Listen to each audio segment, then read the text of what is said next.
Good day and welcome back to Elementary 72 Gaming. Now I'm back again with Tower of God, and this time we're kicking off the climb from Season 2's floor number 20. Now, as we recapped everything, my past 8 episodes cover everything that happened in the climb up to the end of the first floor.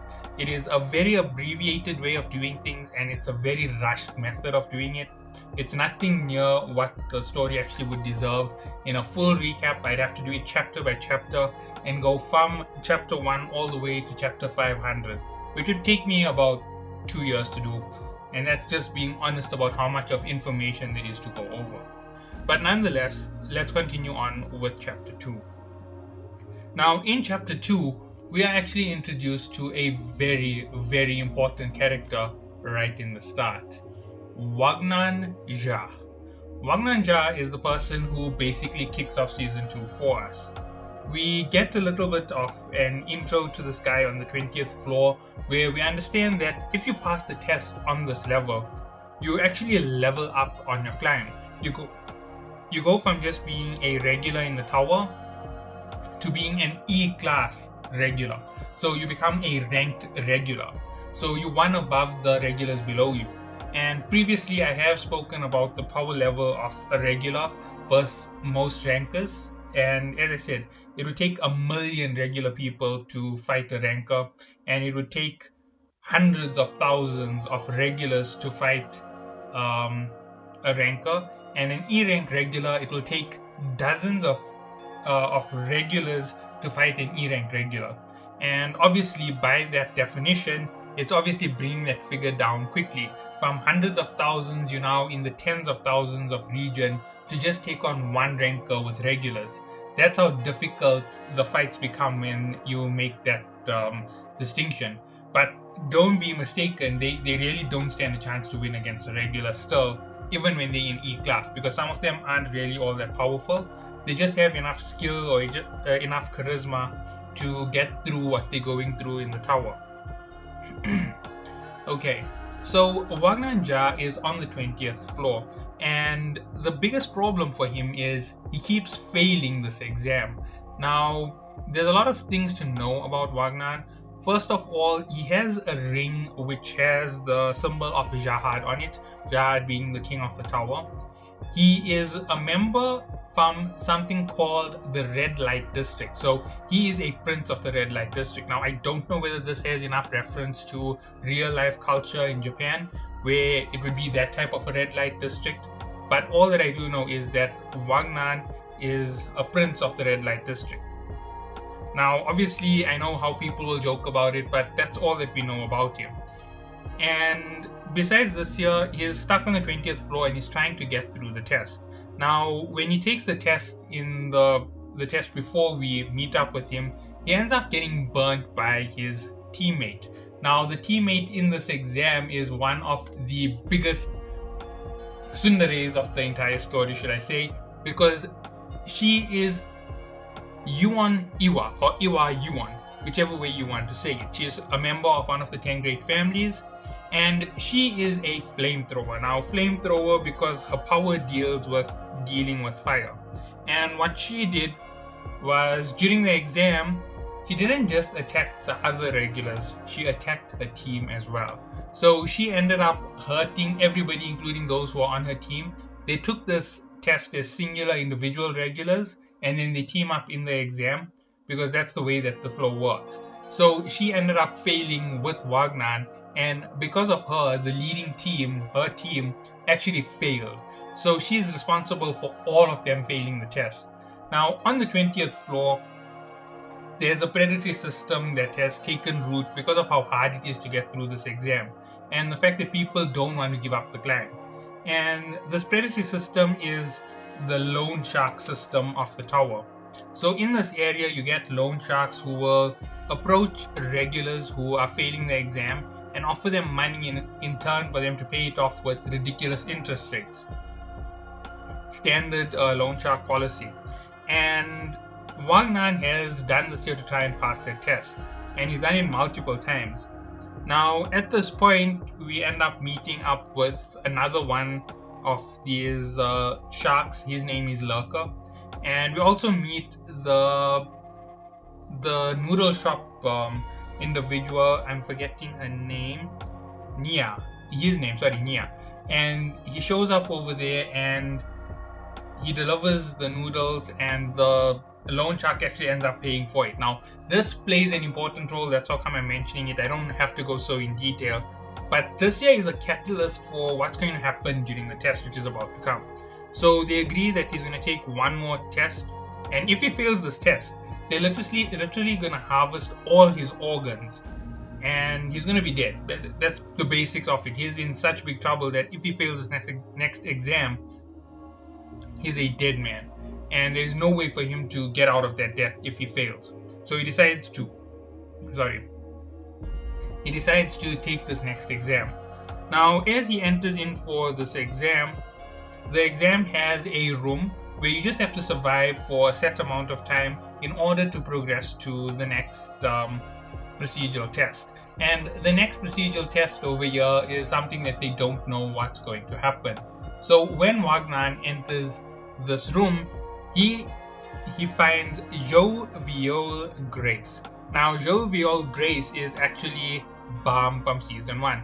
I'm explaining that he is Balm straight off from the back because we don't need to know who this unknown member is if he isn't unknown. And he is the Slayer nominee for Fug. Now, the pattern on his cloak is the floral butterfly piercing technique. It is infamous with the Slayer candidates. So that's how they know that he is identified as a Fug member. Now, he's being pushed through the exams by Fug. All of that will be explained after the exam. But nonetheless, he is in this room and he takes out 2 regulars and he's just standing there effortlessly after they have entered. Wagner enters and he proposes that they don't fight and he'll just sit still in the room. At this point, Wagner is looking at him and seeing that he's very passive and calm, and he's waiting to see who the next person to enter the room is. Now, while waiting for it, he ends up sitting there and waiting for the timer to run out between the next injection of individuals, and the next one to enter is Hwoarang, or the teddy bear. That's how they refer to him. And he enters the room and he's this big size guy, and Wagner proposes the same proposal to him. So this is how you end up with these first 3 gathering together, and they're going to be an important part of the story moving forward. Soon after, the next member of the expedition to join is Misang. Misang is a little girl and she shows up in a school uniform to make things worse, so she ends up being part of this first part of the elimination exam. So that is how we introduced to Misang. She ends up joining in on this entire adventure, and because she's in a school uniform, none of them can bring themselves to actually hit her, so they allow her to join their little peaceful coexistence. Now, following her comes in the next person, Goaseng. Now, Misang and Goaseng are both Yui, right? That's one of their names. So Yui Misang and Yui Goaseng. Goaseng enters and immediately Hwoarang, or the teddy bear, starts going all nervous and he decides not to attack her. Plus, the small girl is acquainted with her, so they decide not to attack her. This ends up leaving 4 people, and Wagner starts to freak out because the more competition you take with you, the worse the next round is going to be. He is thinking very tactically and he knows that they need to eliminate the next person to enter. Next to enter in this exam is none other than Arkraptor. Now, Arkraptor is a bit of a heavy personality. When he enters, he basically proposes that they vote out 2 of them so they don't have too much of a challenge on the next floor, and he votes straight away for Misang. Now, there's a lot more to do with why he voted Misang off immediately, but I will get into it as we discuss him in the next part of the exam. Now, ensuing this, they decide to vote him off immediately, and immediately after this here, he ends up in a fight, and the fight ends up with him, Hwoarang, Wagner, and after this here, a few seconds later, Jovial Grace gets a bit upset, and he's like, all of you are gonna fail, so there's no use in your voting or saying anything because I am gonna make you fail. And they look at him and they realize he's got the fog pattern on him, but he can't really think he can take us all on at once. And when they start fighting him, they realize he is a real monster. There's a strong chance they're not going to stop him. So Wagner eventually jumps in and he throws a Shinsu bomb at him, and the Shinsu bomb has no effect. Now, for them, this is when they know, oh no, this is a real monster, we need to run. Wagner throws all his Shinsu bombs, he's all out, and he jumps in for the last bomb that he has, which is a cheap gum bomb. And he throws it at him and he takes damage. And he looks at it and he's like, how is this possible? He's immune to the Shinsu bombs, but he gets so much of damage from something so simple. During this period, a red skeletal structure engulfs the outside of Jovial Grace, and he ends up being completely healed. Everything stops and the timer finally ends. They're told that they have passed the exam. Now, to be honest, the only reason they passed was Wagner throwing that gum bomb. If he hadn't, they would have all been eliminated. Balm at this point is crazy strong. Balm goes up in the elevator, then the rest of them go up in the elevator, and they're waiting for the second test of the floor to commence. Now, these tests aren't as complex or intricate as the previous floor's tests, but nonetheless, there is somebody from this team who I'm leaving out. I really don't like him all that much. But nonetheless, on the next floor, a lot of people start gathering together. From the next elevator is another big group with Nia, the soup shop individual. And she says that she was inspired by Wagnan's story. So Wagner is like, yay, welcome, and basically is friendly with her. Following that, the next people to enter is a group full of very dangerous looking individuals. There's Rap Devil, 3 Dan tribe members. Now, Dan tribe is one of the most passive tribes in the tower. They generally aren't aggressive individuals, and they can keep their composure to be passive for most situations. They're also extremely powerful by their natural demeanor, just seeing their size. And he is accompanied with Prince. Prince is the loan shark boss's son, so they bring him along with so that he can climb up the tower with them. And along with them are 2 more individuals, Iwa, and last but not least, Lurker, the guy who literally put Wagner on the lose your life situation. And when he looks at this now, he's really terrified. A few seconds later, the ranker ends up showing up and saying, right, we're going to need 8 regulars for the final test. In order to select y'all, you're going to hit this punching machine, highest score wins. Now that's all that we get from it, and everybody starts hitting this punching machine. And one by one, they start ranking up on the board. Arc Raptor, Hurang, all of them put in their scores. They get pretty good scores, in the tens of thousands of score. Then after that, there Rap Devil, Prince, the rest of his team also do it, but Prince does something a little bit more demeaning. He literally offers Iwa a chance to win her freedom in this game. So if she scores higher than him or any of his team members, she's free. If anybody else scores higher, she belongs to them. Now, to be honest, she takes it because she believes she's from the 10 great families. She has enough power, she definitely can do it. And she scores on the machine and she loses to Prince. After a little bit, Jovial Grace steps up to the platform and he wipes their scores out basically with a small little attack, his floral butterfly piercing technique, with 135,000 points, beating the closest point to him by 110,000. Now that's just the indication that he is really powerful, but it's no show of how far Balm can actually take his power, or Jovial Grace. Now at this point, Iwa basically is free thanks to that her death is erased, but obviously she's given herself over to Jovial Grace. And at this point, the ranker says, right, the competition is over, winner is Jovial Grace. He must now pick 7 teammates to do the exam with him. And at this point, they realize everybody still has a chance. Wagner was crying because he thought he failed. Nia was crying, she thought she failed. And they all start begging him to basically take them on. Wagner begs to have him join the group because he's funny, he can joke and all this stuff. You know, he's a good entertainer of the era. That's basically what he tells Jovial Grace. Next is Hurang, who says he needs to go up the tower because there's someone he needs to find. All of these stories are true, by the way, from what they say. The next person is Ark Raptor, and he says he needs to go up the tower to find his daughter because he doesn't know where she is, and he's hoping that he can find her one day up in the tower. So there is the third person. Then Miseng jumps in and she cries and she asks him to take her up with him because she needs to find her mother and father.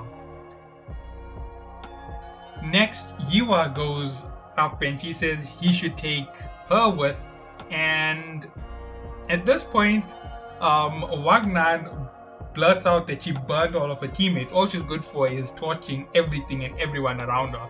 She's just a wild flamethrower. So part of the joke from Yiwa is the reason why he should take her is because she got big boobs, and obviously you know that's a bit of a heavy situation. She says it, she's blushing. She's actually very, very young. She's only 17. So 17 from the floor of test till year is quite a big jump. That's 20 floors and such a young individual. So basically she is exploiting the fact that she has a beautiful figure to try and get the attention of Jovial Grace. Doesn't really work out the way they intended to work out. Wagner decides to say, "Big, yeah, let me show you big." And when he's going to do what he wants to do, everybody tells him, "Don't even think of it, we'll kill you." So he's like, "Okay, I was just joking. So finally, after all of this, the Rankers, Jovial Grace says no, he doesn't want to take anybody, he's more than enough to take this test. And the Ranker says, you should take some of these regulars with you. They'll basically do anything to be in a team to pass this exam. So you don't need to make them all fail. So basically, they have a whole situation, and he says, okay, fine, go in the residence, we'll play a game. If I win, you have to take the test with teammates. If you win, you get to take it alone, and you fail all the other regulars here. So he goes ahead and he goes to the test supervisor. Now, the ranker on this exam is Love. Now, he's one of the most iconic rankers who we meet. He is childish in size, he has this baseball fetish, and he's always eating barbecue chicken non-stop all the time. And the supervisor on this floor is Augustus. Augustus is a high ranker, and he's also a member of FUG. And he's in direct contact with the submerged fish, Hansang Yu, from the second floor. Now, that's all that I'm going to say. And everything is being set up and ranked up. So they end up having a little bit of a good time together, all the regulars on this floor. And this is pre-test. Now, I'm actually going to go into it, even though it's going to be bigger than my previous videos, because I believe this test doesn't need to be separated in any way. It's not that important for explaining the go-abouts within the exam. But nonetheless, all of them are given some time to rest, and they get to be put into the inner area's residence. And while they're inside, Wagner, Miseng, Goaseng, Hurang, Ilma, Hurang's real name is Ilma. I've actually blurted that out by accident, but supposed to hold that in. All of the people from that first room gather together and end up playing card games with each other. They're on very friendly terms with each other very, very quickly. And Nia is with them as well, and they're all having fun, and they're having a blast, to say the least. Within a few minutes of that entire situation, from what we can tell by the whole thing, they end up switching partners and playing card games, and Wagner loses more money to betting inside these games, and the person who's beating people blue blind is Miseng. She's taken just about everybody's money, and she's basically going to buy a whole lot of sweets with it. So anyway, after all of this, they're getting ready for whatever this test is going to be, and Yiwa is sharing a room with Jovial Grace. Now, she doesn't know whether Jovial Grace is a boy or a girl because he has long hair, and basically she decides, let me just see whether this person is who he says he is. And they go all the way to the bathrooms, and that's when she figures out that he is a guy and not a girl. But this is before all of this. Jovial Grace finds Wagnan's Jahad ring and gives it back to Wagnan, telling him it looks precious, he should keep it safe. And Wagnan lies that it's just the fashion in his area to wear that ring. Now, moving on past this, the next thing that happens that's really important to the situation is the beginning of the exam. The exam is the room you can trust. Now, a lot is going to happen within this, and that's going to form out how this test ends. So I'm going to try and break it up as clear as possible. The first thing that is given is the ranker offers Jovial Grace a chance to pass this exam. He has two options when it comes to the tactic. He can go straight to the ranker, face the ranker, and beat the ranker and take a connector so that he passes the exam immediately. And he can pass the exam like that instantly. Or he can go around and eliminate all the regulars by killing them, and they won't be able to pass their opportunity to beat him. So the opportunity is quite simple. If they can collect 7 team members and 6 rooms, with one being on the floor where Jovial Grace is, they can instantly pass the exam, and Jovial Grace will be their teammate in the next exam. The other thing is, if Jovial Grace goes down, fights the ranker and wins, they all instantly fail. But you get it, the timing is very, very particular. From a regular's point of view, there's this dangerous member who's super powerful compared to anybody else in the exam. If they go around and they mess around in the hall trying to get from room to room, it's just going to wipe them all out so he passes instead of fighting a ranker. Because remember, I gave you an indication of how much more powerful a ranker is to a regular. Now, Jovial Grace tries to leave the room and Iwat tries to stop him. And when this here happens, he simply uses reverse flow control on her, takes the remote away, and he leaves the room. Now, as he opens the room door, Prince tries to attack him. He instantly beats Prince down, leaves the room, walks off to where he's going to go. And he's going straight for the ranker. He's not trying to hurt anybody. Wagnan and Nia decide they're going to hide in the room until someone comes to them. Goaseng and Miseng decide on the strategy that Goaseng is going to rush as quickly as possible to the rooms of her friends, gather them up together so they have their 6-man team to start with, and they just need to get somebody on the flamethrower's floor, so they most probably will go for Yua if they get 5 rooms and 6 members. 5 rooms and 6 members to make her the 7th member in the 6th room. So at this point, they end up running around and a whole lot of things happen. Hureng and Arc Raptor have a little conversation about who's more foolish, because Arc Raptor feels responsible for Miseng because she's a small kid in the tower and he's looking for his daughter, so he feels that he should take responsibility for her. It's a deep-seated need for responsibility. And at this point, they challenge each other basically with a little bit about who's more foolish to pursue feelings. And Arc Raptor ends up losing, going to go look after Miseng because he can't face the thought of her being attacked. Now, Miseng was left with the instruction by Goaseng not to open the door for anybody but herself so that she keeps herself safe. Now, on the floor, there's this lady trying to prey on her who's basically giving her yogurt to get into her good graces, but she can't get Miseng to open the door. She tries to get Arc Raptor to team up with her so they can ambush the kid and kill her and steal her room.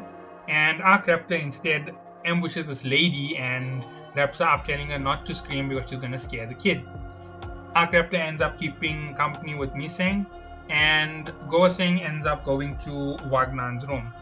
Wagnan goes with Goaseng in the end, and they end up leaving. Now, if you're following the way this test works, the number of rooms and the number of players has a good reason to it. Only one person really can move around from a room at a time, and when you steal a room, you end up losing less moving players around. So to steal a room, you have to have someone present in the room, and your own room has to have someone present in it. So you end up leaving one member behind in each place. So eventually everybody's going to have their own rooms, and that's how they're going to win the exam, holding 6 rooms with 7 members, because one member was the move around member who's going to gain the last room by conquest more than likely. You have to have your team first, then your conquest, and that's the route that it would work with only. So at this point they go around, they get everything done, and they start conquering rooms as soon as Goaseng meets back up at a room, and they team up with Akrap. So now there's six, and they can hold 5 rooms easy, because one person can still move till they get to Iwa. Then they're going to have the 6th room and 7th member at the same time, and everything is secured. At this point, we know there's other members of this entire team. Now, Lurker, Prince, Rap Devil, the 3 Dan members are all part of one team. This is where things get a little bit complicated. So, Lurker decides he wants to fail Prince, because Prince is the deepest treasure of the boss who runs the Loan Shark Company, and the Loan Shark Company had tricked Lurker, and he ended up in the same situation as Wagner with his life on the line, and ended up working for the company forever. So he decided he's going to pass the exam, fail the kid, or kill the kid if he can, and that's basically his plan. So in the end, he ends up making a lot of betrayals, and you find out that the way this company keeps track of the individuals who take out loans is they follow their pockets around. Pockets are the inventory translator type item that they are given when they enter the tower, and they track the code on it so that they know where they are at any time and when they make purchases. So they're using this as their way of tracking down the regulars who run away from paying their debts. So the person who's been helping them was Nia all along. The soup shop was under threat from the loan company, so they ended up making a deal so that they don't have to keep being attacked by them all the time, and this is how they keep track of the regulars. And from this point on, things are really complicated. So Lurker goes to Nia's room, and he basically gets Nia to betray the others, and Nia really didn't want to betray them. She felt so happy to be with them. She felt like this was the team worthy. And Wagner says he doesn't mind it. He is a good person, and there's no need for him to cry. And Lurker at this point does one of the most brutal and horrific things ever. He brutally murders Nia while everybody else is listening in.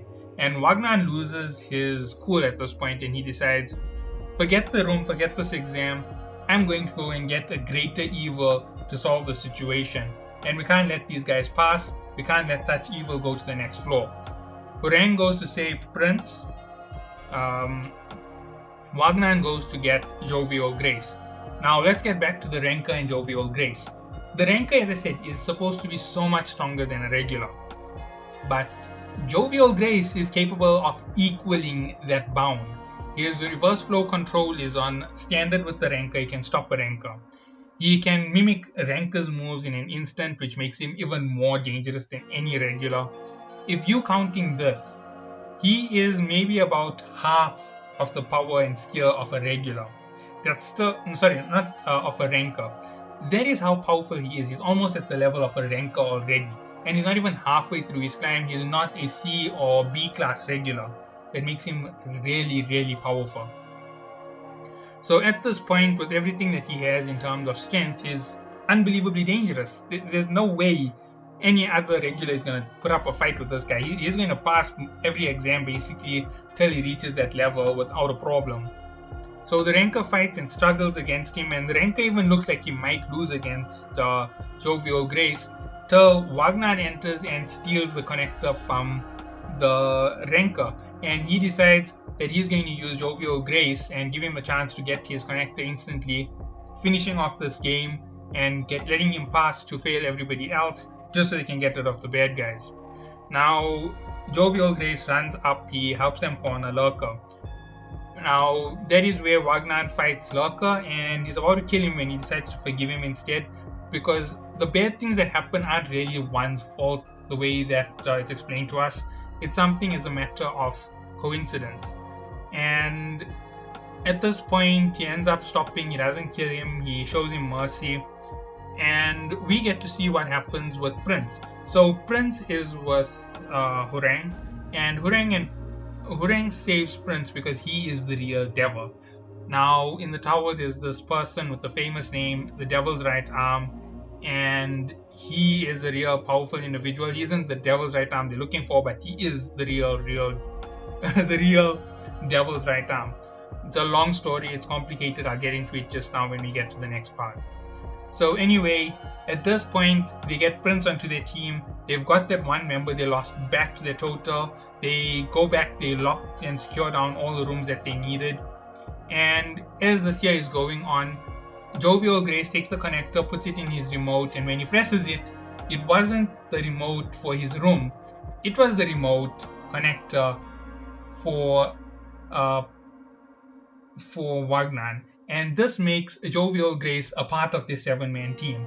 And instantly you get winners of the exam: Jovial Grace, Wagnanja, Prince, Arc Raptor, Hwoarang, Goaseng, Miseng, and Wagner. And there you go, the 8 members of the new team.